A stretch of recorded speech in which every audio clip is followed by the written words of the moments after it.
আজকে একটা শিরোনাম চমকে ওঠার মতো। সেটা হচ্ছে যে নির্বাচনে সব দলের যুক্ত হওয়ার আশা জাতিসংঘ প্রতিনিধির।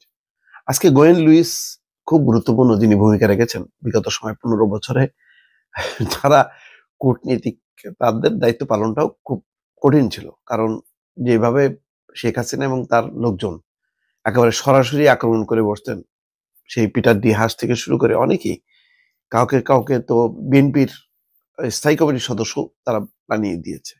মানে নির্বাচনের পক্ষে কথা বললেই সে হচ্ছে জামাত বিএনপির দোসর, এরকম একটি ধারণা। সেই ধারণার প্রেক্ষিতে জাতিসংঘের কাজ করাটা আরো ডিফিকাল্ট ছিল, কারণ তারা গুম কমিশন জাতিসংঘের অধীনে তারা বারবার আসতে চেয়েছে, গুমের বিষয়গুলো তদন্ত করতে চেয়েছে, কিন্তু গভর্নমেন্ট দেয়নি, তৎকালীন গভর্নমেন্ট।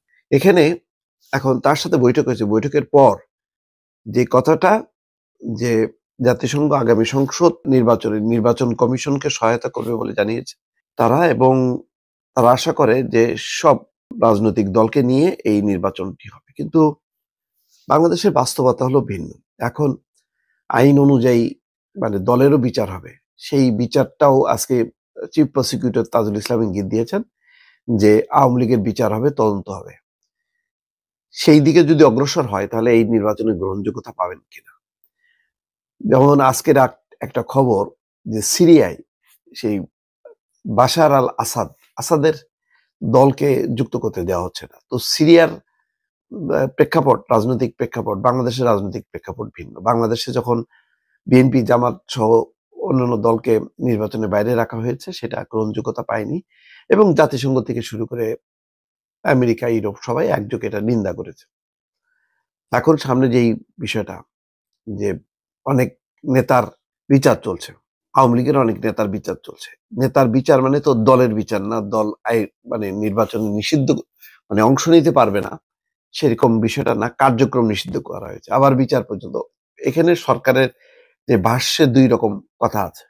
এখন আন্তর্জাতিক মহল যদি চাপাচাপি শুরু করে যে না, মানে ব্যক্তির বিচার করা যাবে, দলের বিচার করা যাবে না, জাতিসংঘ চাই সব দলকে নিয়ে নির্বাচন করতে, তখন কি হবে অবস্থানটা, সেটার উত্তর কি হবে?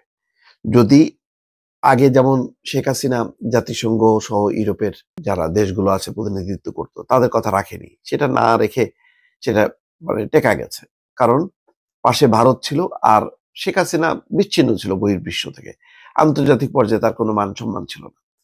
এখন এখানে কি হবে? বাংলাদেশে কি এখন যে প্রেক্ষাপট, গণতন্ত্রের উত্তরণ, সেই উত্তরণে আওয়ামী লীগকে অংশ নেওয়া, গ্রহণ করানোটাও কি খুব সহজ? রিফাইন্ড আওয়ামী লীগও তো হয়নি। আওয়ামী লীগের নেতৃত্ব এখনো শেখ হাসিনার হাতেই আছে, এবং তারা নানাভাবে নানা যেই উস্কানি দিচ্ছে দেশে এবং বিদেশে, তাতে বিরোধী দলগুলো অর্থাৎ শেখ হাসিনার বাইরের দলগুলো কিন্তু ঐক্যবদ্ধ।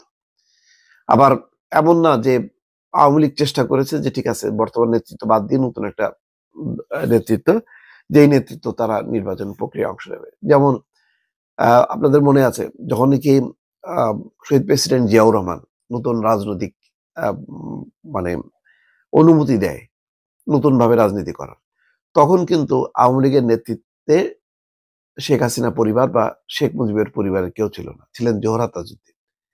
সেটা অনেকখানি গ্রহণযোগ্যতা ছিল। এখন সেই কাজটাও কিন্তু আওয়ামী লীগ করেনি।